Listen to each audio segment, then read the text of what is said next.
이 월가에서 진행하고 있는 금융 시스템이라는 게 도대체 누굴 위한 거냐? 오후에는 그 몇만 달러 번 돈 가지고 뭐 하겠습니까? 이제 흥청망청 고급 스포츠카를 탄다든가 마약이라든가 매춘이라든가 심지어 자신들 사무실에서 포커를 친 거예요. 그것도 고액 베팅을 통해서 인생을 어떤 방식으로 살아가는지를 단적으로 엿볼 수 있는 대목이었다고 할 수가 있죠.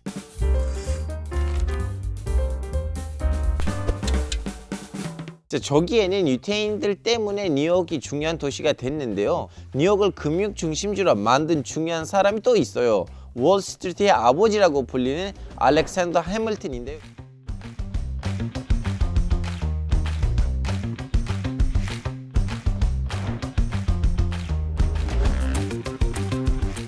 이 사람은 왜 월스트리트를 창조했다고 하는 건가요? 알렉산더 해밀턴은 미국의 금융 시스템을 초기에 설계한 인물이다 이렇게 보시면 되겠습니다. 당시 초창기 미국의 모습은 사실 재무적으로는 형편없었어요. 독립전쟁을 수행하고 나서 미국의 어떻게 보면 채무가 어느 정도였냐면 7천만 달러라고 하는데 그 당시 미국의 GDP의 3분의 1 정도를 차지하는 정도에 해당되는 금액이거든요. 그러니까 전쟁 끝나고 나서 미국은 엄청난 부채를 떠안은 그런 만성적인 부채에 시달리는 국가였다 이렇게 해도 과언이 아닙니다. 그래서 해밀턴은 이 부채를 갚기 위한 대안으로 채권을 발행하게 됐는데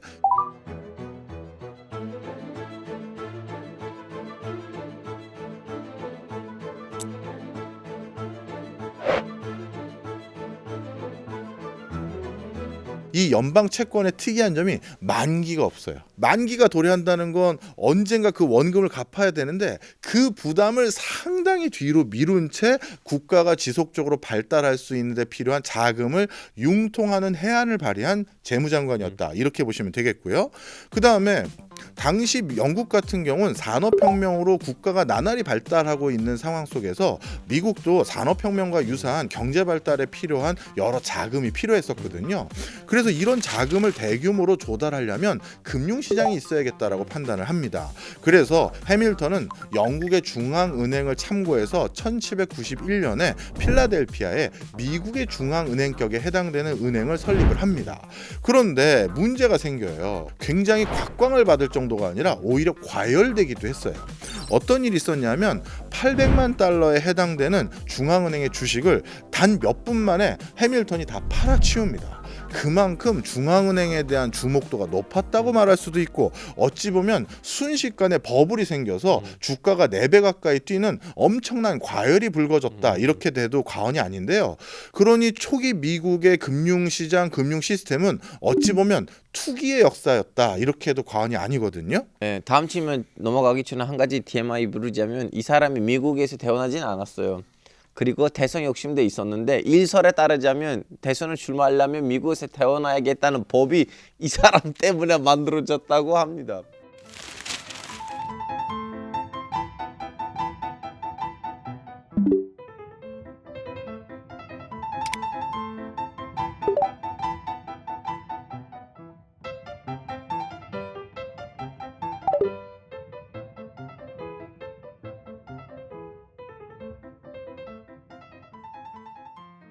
근데 교수님 방금 전에 설명하셨잖아요. 해밀턴이 이 중앙은행을 필라델피아에 세웠는데 그러면 왜 필라델피아 아니고 뉴요크가 뭐 금융계 중심지가 됐나요? 좀 전에 제가 말씀드린 내용에서 약간의 힌트가 있어요. 주식시장이나 금융시장이 과열됐고 투기시장까지 번지는 그런 상황이 생기게 됩니다. 그러다 보니까 해밀턴 입장에서는 안정감 있게 금융산업을 발달시킬 만한 새로운 대체지가 필요하다라고 생각을 하게 됩니다. 그래서 필라델피아에서 계속했다가는 계속 투기 광풍만 불고 금융 사기까지 일어날 수가 있다 보니 여기가 아닌 다른 곳에서 내가 금융업을 좀 재건할 필요가 있다라고 인식을 하게 됐고 그 과정에서 뉴욕을 주목하게 되는 것입니다. 그리고 해밀턴은 뉴욕에서 이 새 출발을 할 때 무엇보다 금융업을 발달시키는 데 중요한 동반자의 도움이 필요하다는 걸 인식해요. 바로 금융 중개업을 하거나 금융업에 참여하고 있는 회사들의 도움이 절실히 필요하다라는 걸 인식하게 되는데요. 그래서 월스트리트 나무 밑에서 아주 역사적으로 그 의미 깊은 협약을 체결하게 되는데 버튼 우드 협약이라는 걸 체결하게 됩니다. 됩니다. 1792년에 체결한 그 협약인데요. 어떻게 보면 뉴욕의 증권거래업이라든가 금융업에 참여하고 있던 금융중개인들을 대상으로 신사협정을 체결하는 거예요.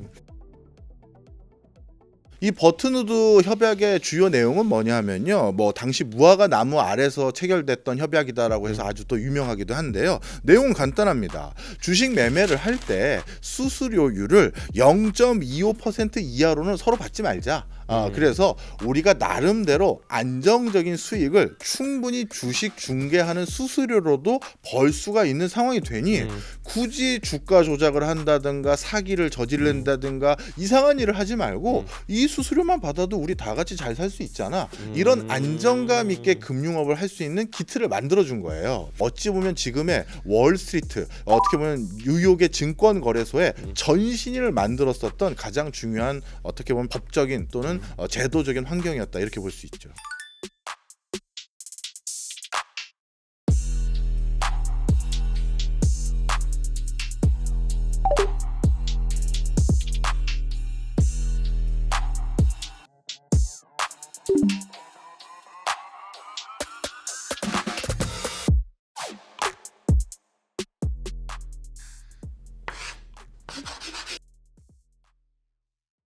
근데 교수님 뉴욕 증권 거래소 하면 생각나는 거는 그 거래 성사가 되면 거기 모여 있는 사람들이 이제 소리를 지르는 그런 장면들 있거든. 저는 본 적이 없지만 이런 문화가 왜 나온 거예요? 이게 오픈 아웃 크라이라고 불러요. 우리나라 말로 세련되게 제가 번역을 해드리면 네. 공개 발성 호가 이렇게 볼 수 오케이. 있습니다. 우리가 가끔 영화나 또는 뉴스에서 보면 월가의 증권 거래소 큰 홀에서 막 이 증권 브로커들이 막 손가락으로 막 이렇게 하면서 막 뭐 외치고 뭐 하면서 종이 들고 있는 모습들 보신 적 있을 거예요.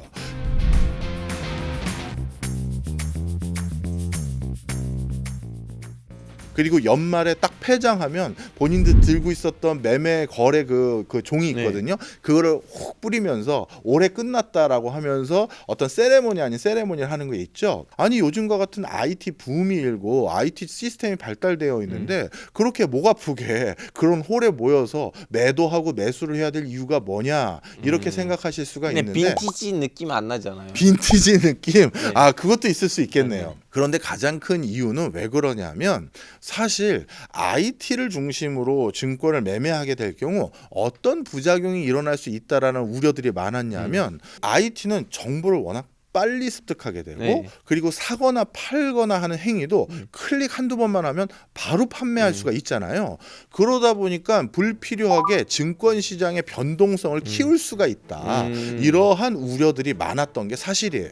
그런데 공개된 장소에서 눈을 마주보고 서로 외쳐가면서 매도나 매수를 하게 되면 우리가 거래하기 전에 사람인지라 잠깐 머뭇거리고 생각을 해볼 여지가 생기잖아요. 그렇죠. 그러다 보니까 주식 시장에 어떤 변동이 생겼을 때 이게 과잉해서 일어나지 않고 사람들이 좀 숙려할 수 있는 짧은 기간이라도 그런 게 있기 때문에 이런 제도가 훨씬 건전한 주식 시장을 발달시키는데 유리하다라고 판단했던 거예요. 실제 이런 발성 호가 방식은 9.11 테러라든가 정말 예측하지 못한 큰 악재가 터졌을 때 미국 증시가 그래도 잠시 쉬어가는 호흡을 할 수 있는 여지를 만들어줬던 순기능은 분명히 있었거든요. 그래서 월가에서는 얼마 전까지만 하더라도 이렇게 공개적인 장소에서 목소리 높여서 거래했던 게 일반적이었는데 이제는 전산 시스템이 워낙 기본화돼 있고 전 세계와 호환을 하기 위해서는 이게 기본 베이스가 되다 보니까 지금은 이제 뉴욕도 역시 공개 호가 방식의 매매는 하지 않는다 이렇게 보시면 됩니다.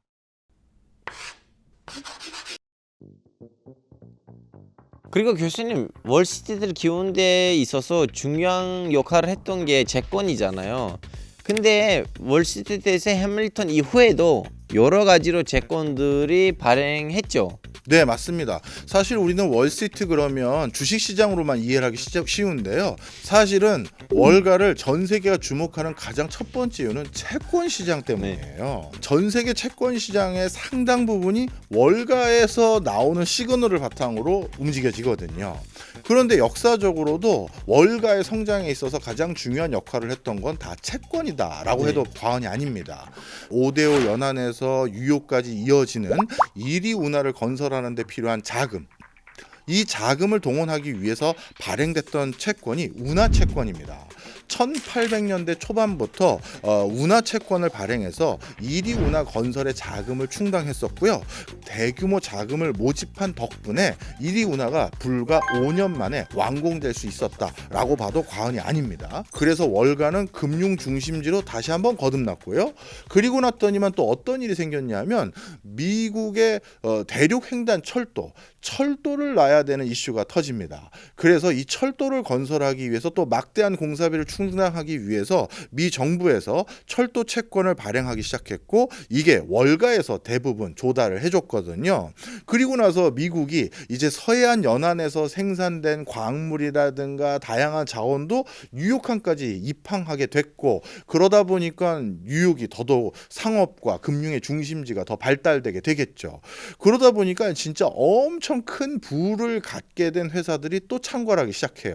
그래서 1800년대 말부터 1900년대 초반에는 우리가 흔히 말하는 뉴욕에 있는 세계적인 부호들 록펠러, 카네기, 밴더빌트 뭐 이런 엄청난 부호들의 시대들이 있지 않습니까? 러시아 할 때 있었잖아요. 그렇죠. 이런 시대를 우리가 트러스트 시대라고 부르는데 이 트러스트 시대에는 거대 부호들이 어떻게 보면 막대한 자본력을 바탕으로 자신의 경쟁자가 될 것 같은 회사들이라든가 아니면 자신이 필요한 회사들을 또 추가로 인수합병을 하기 시작합니다.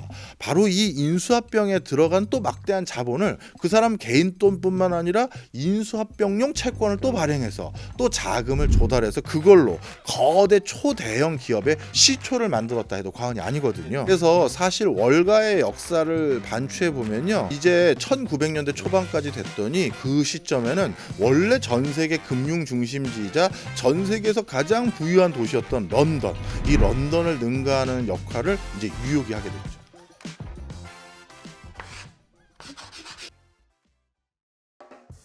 지금 우리는 미국 영화들을 보면 거기서 이제 월스트리트에 다니는 사람들은 뭐 돈과 유혹에 미쳐가지고 이상한 짓들도 하고 다음에 또 마약도 하고 거기 좀 약간 문화가 어둡더라고요. 사실 월가에서 근무하는 사람들 그러면 우리가 고액 연봉을 받는 사람들이라는 거 익히 잘 알고 있죠. 그러다 보니까 오전에 빅딜 몇 가지 큰 거래만 성사시키면 수수료로 오전에만 일을 했음에도 불구하고 수중에 몇만 달러를 버는 경우가 많아요.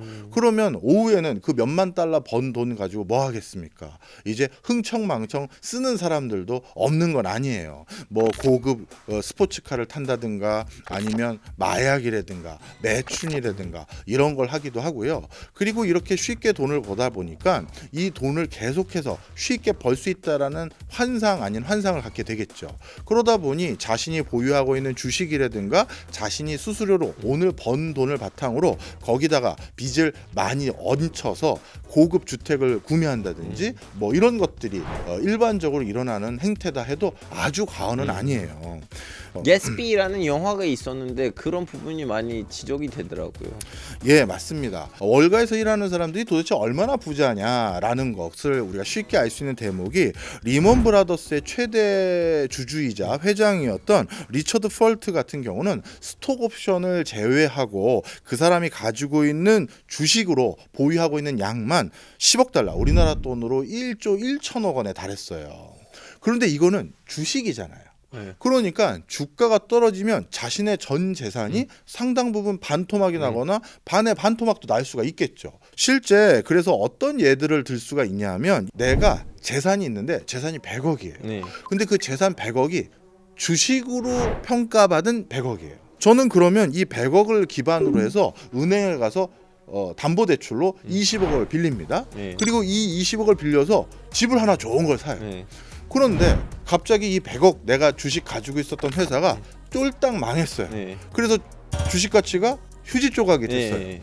그러면 나는 이 100억 주식을 바탕으로 20억을 빌려서 집을 사놓은 건데 네. 그럼 지금 내 재무 상황은 어떻게 된 겁니까? 마이너스죠. 마이너스 20억만 있는 셈이 네. 되는 거예요. 바로 이 월가에서 생활하는 사람들의 모습을 우리가 좀 위험천만한 거 아니야 라고 보는 대목이 이런 대목에서 있다. 이렇게 보시면 되겠죠.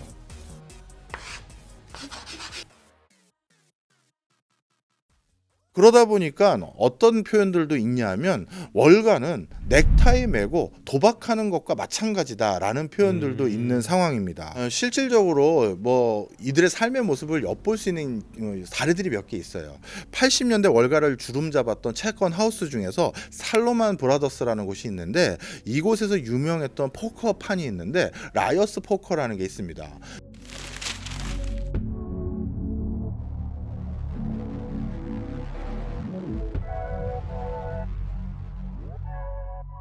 이 라이어스 포커판은 어디서 했냐면요, 심지어 자신들 사무실에서 포커를 친 거예요. 그것도 고액 베팅을 통해서.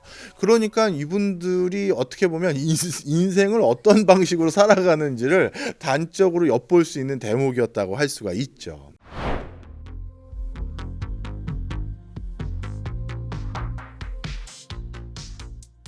저도 포커 대회에 출마하고 상단 적이 있었는데요. 오. 4등 됐어요. 대구에서 4등, 서울에서 한번 4등, 그 메달 같은 것들이 있어요. 또 이렇게 과거를 다 털어놓네요. 우리가. 예. 자, 근데 교수님, 우리는 방금 전에 이제 주식을 두고 그걸로 이제 담보를 받고 뭐 하는데 이거는 이제 자동적으로 파생 상품으로 연결되거든요. 월스트리트에서 만드는 파생 상품은 왜 위험한 건가요? 예, 파생 상품은 어찌 보면 좀 전에 설명드렸던 월가에서 일하는 사람들의 기질상 자연스럽게 나올 수밖에 없는 금융 상품이었다 해도 과언이 아닙니다. 파생 상품이 뭔지 간단히 설명을 드리면요, 어떤 대상을 놓고 실제 그 대상에 투자하거나 그 대상을 내가 소유하는 게 아니라 그 대상을 두고 내기를 하는 거예요.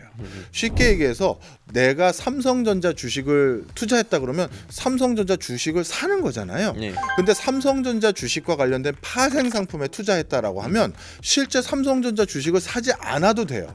뭐냐? 삼성전자 주식이 오를 것 같으면 너한테 내가 얼마 주고 떨어지면 나한테 얼마 줘. 이렇게 일종의 내기를 하는 거예요. 그러다 보니까 월가의 도박성 짙은 일들을 조금 좋아했던 기질이 있던 사람들이 만들어내기 제일 좋은 금융 상품이죠. 단순히 주식이라든가 채권만 가지고 파생 상품이 만들어지는 게 아니라 아주 희한한 내기들도 많아요. 예를 들어서 전 세계 기온이 얼마 이상 올라가면 나한테 얼마 주고 그 이상 안 올라가면 내가 너한테 얼마 줄게, 이런 거라든가 굉장히 독특한 파생 상품들이 막 계속해서 생겨나기 시작합니다. 자, 그런데 이게 왜 위험해지기 시작했냐면 이 파생 상품이 자꾸 발달하다 보니까 파생 상품을 기반으로 한 또 다른 파생 상품이 나오고 또 그 파생 상품을 잘게 쪼개서 이상한 상품을 또 만들어내요. 그러다 보니 경제를 전공하고 전문으로 하고 있는 저조차도 이 상품의 수익 구조는 도대체 어떻게 되고 이 상품의 본질, 진짜 이 상품은 원래는 뭐에 투자했던 거야, 그 자체도 알기가 어려운 상품들이 많아지기 시작한 거예요. 그러다 보니까 일각에서는 어떤 루머도 돌았던 바가 있냐 하면 월가의 머리 좋은 사람들이 파생 상품을 일부러 어렵게 만들기 시작했다. 왜? 일반인들이 이거를 이해하고 판단해서 살지 말지 사리분별을 하기 어렵게 만들면 본인들만의 리그가 되고, 그럼 본인들이 아주 나쁘게 표현하면 장난질을 치기도 쉬워지는 판이 되는 거 아니냐. 그래서 요즘 파생 상품의 수익 구조와 모델들이 점점 복잡다기해지는 이유가 월가 사람들이 일부러 그런 거다라는 루머마저도 있는 상황이죠. 그런데 제가 갑자기 궁금한 게 생겼어요. 원래 이슬람 율법상 이슬람은 이자를 받을 수 없도록 되어 있잖아요.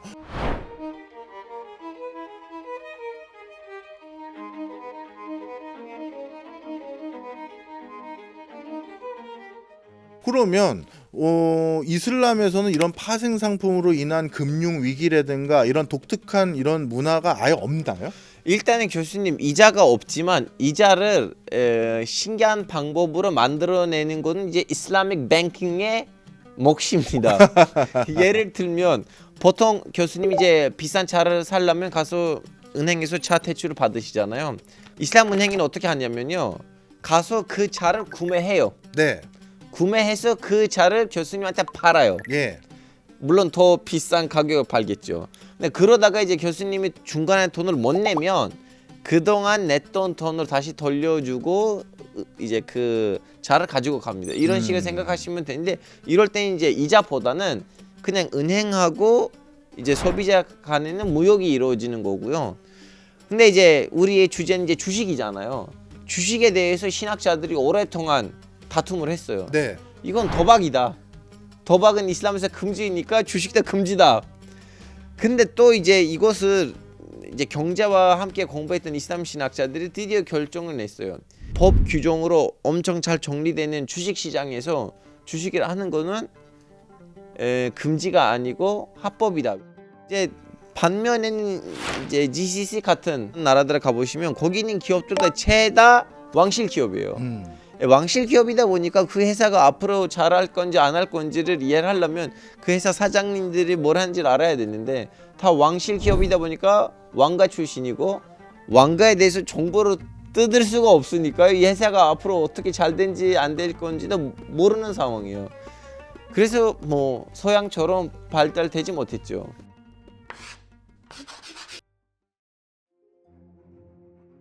근데 교수님 이제는 이 월스트리트는 탐욕과 부패 산증이 된 상황이에요. 저는 안 그래도 개인적으로 그렇게 생각합니다. 근데 저를 이렇게 생각하게끔 만드는 사건이 있었어요. 바로 2007년에 이제 터진 모기지 사태였잖아요. 이 사태가 어쩌다가 터진 거예요? 원래 모기지라는 것은 충분히 돈을 갚을 수 있는 능력이 있는 사람들에게 주택 담보로 대출을 해주는 게 모기지 상품이에요. 근데 서브프라임이라는 건 뭐냐? 실질적으로 돈을 이 사람이 갚을 수 있겠어? 라고 약간 의구심이 드는 사람들이 있죠. 네. 신용도가 떨어지거나 직업이 아주 뭐 견실하지 못한 사람이라든가 정기적인 수익이 없는 사람들. 아, 2, 3년 전에 제 모습이에요. 지금은 좀 버시나 봐요. 조금 이제 좀 네. 신용이 좀 올라왔습니다. 좋습니다. 네. 반가운 소식이네요. 네. 자, 그래서 이렇게 좀 뭔가 금융권에서 신용도가 떨어지는 사람들은 예전에는 모기지 대출을 해주지 않았어요. 네. 그런데 미국에서 관련 법이 완화된 거예요. 미국 대통령이 자신이 당선되기 위해서는 많은 이민자들도 미국에서 집을 쉽게 구매할 수 있도록 해야지만 당선될 것 같으니까 이민자들, 상대적으로 신용도가 떨어지는 사람들도 미국 금융회사로부터 쉽게 담보대출을 받을 수 있도록 법의 문턱을 낮춰준 거예요. 그랬더니만 월가에서 어떤 일이 생겼느냐? 이제 저런 사람들에게도 우리가 대출해주고 이자놀이 하면 되겠는데 하면서 서브프라임 대상들, 그러니까 차상위 소득자들을 대상으로 대규모 모기지 상품들을 만들어서 런칭하기 시작했어요. 근데 그게 부동산 붐을 일으키다 보니까 부동산 가격이 또 뛰니까 이제 원래 무리하게 대출 땡겨서 집 살려고 생각하지 않았던 사람도 여기저기 막 집값이 오르고 그렇게 대출 받아서 집 산 사람이 나 집값 몇 프로 올랐다, 나 2배 됐다 이런 소리 들리니까 이제 나도 해야 될 거라는 생각이 들잖아요. 그러니 또 이렇게 모기지 상품에 더 많은 사람들이 몰리게 되고 이미 모기지 대출을 받아서 집을 하나 구매한 사람이 한 채 더 산다든가 이런 일이 생겨버리게 된 겁니다. 그러다가 갑자기 버블이 확 터져버리니까 어떻게 됐다? 무리한 차입으로 집을 샀던 사람들이 낭패를 보기 시작했고, 그러면 그런 사람들에게 묻지마에 가까운 투자를 해주고 돈을 빌려준 월가의 금융회사들 이거 도덕적으로 방만한 거 아니냐 이런 지적이 거기서 하나 있었고요. 두 번째는 서브프라임 모기지 사태가 불거지기 시작하면서 그런 분야에 투자했던 많은 투자자들을 또 보호해야 되잖아요. 그렇죠. 근데 월가의 금융회사에 일하고 있었던 사람들이 본인들은 문제가 터질 것을 이미 알고 있었음에도 불구하고 감이 왔을 거예요. 그럼에도 불구하고 아무 일 없다. 지금 오히려 싸졌으니 더 사셔도 된다. 더 사셔도 된다 하면서 어찌 보면 남은 평생 자신이 모아뒀던 돈 가지고 평생을 지내려고 했던 노후 자금 이거를 다 풍지박산 내버리는 일들까지 자행했던 게 그 당시 월가의 일부 금융맨들이었죠. 그때 그래서 대표적으로 미국을 상징하는 금융회사 중에 하나였던 리먼 브라더스 같은 경우는 그 당시에 파산을 했죠. 그래서 그런지 교수님 2011년에는 이제 월스트리트 반대 시위가 전 세계에 일어나기도 했고, 근데 그거는 왜 그러죠? 뭐 월스트리트에서만 하면 되는데 왜 딴 나라에서까지 해요? 2011년 9월 달에 반월가 시위라는 게 아주 크게 일어났던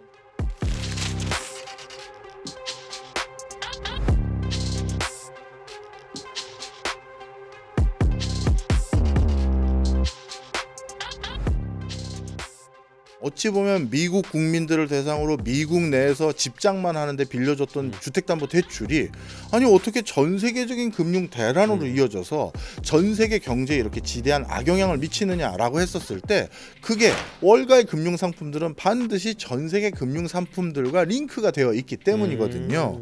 그리고 나서 더 지탄받았던 이유가 하나 있습니다. 오히려 금융위기 같은 게 촉발되고 난 뒤를 가만히 봤더니 월가의 상위 1% 사람들의 소득은 오히려 더 늘어났거나 오히려 금융위기 이후 더 큰 부자가 된 사람들이 많아요. 하지만 대부분의 금융 소비자들과 일반인들 같은 경우는 99%의 사람들이죠. 오히려 평생 모았던 재산을 잃어버리거나 큰 낭패를 본 사람들이 많거든요. 그러다 보니까 지금 이 월가에서 진행하고 있는 금융 시스템이라는 게 도대체 누굴 위한 거냐 이런 맥락에서 시위가 많이 전개됐었던 것이 있고요. 결국 서브프라임 모기지는 미국 내에서도 커다란 악영향을 미친 건 사실이에요. 당시 미국 경제가 침체에 빠져서 미국 경제를 부양하기 위해서 미국이 구제 금융으로 쏟아부은 돈만 7천억 달러를 쏟아부었고요. 엄청난 돈이죠. 그렇게 해서 미국 경제를 간신히 되살려 놓은 상황이다라고 보시면 되겠고요.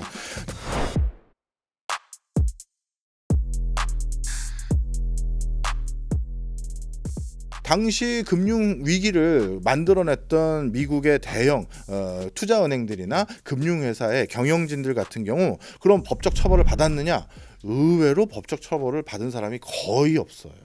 그러다 보니까 전 세계적인 공분을 또다시 사게 됐던 것이죠. 근데 교수님 이 정도로 많은 사건이 터졌으면 이제 금융회사들이 월가를 벗어나고 딴 데를 갔을 텐데 지금 어떤 상황인가요? 사실 월가의 가장 큰 위기가 됐던 것 중에 하나는 9.11 테러예요. 오히려 9.11 테러를 보고 금융회사들이 깜짝 놀랐죠. 그래서 야 우리가 맨하튼에 계속 있다가는 우리가 가장 테러의 주 대상자가 되겠구나. 그래서 적지 않은 금융회사들이 미드타운으로 이사를 갑니다.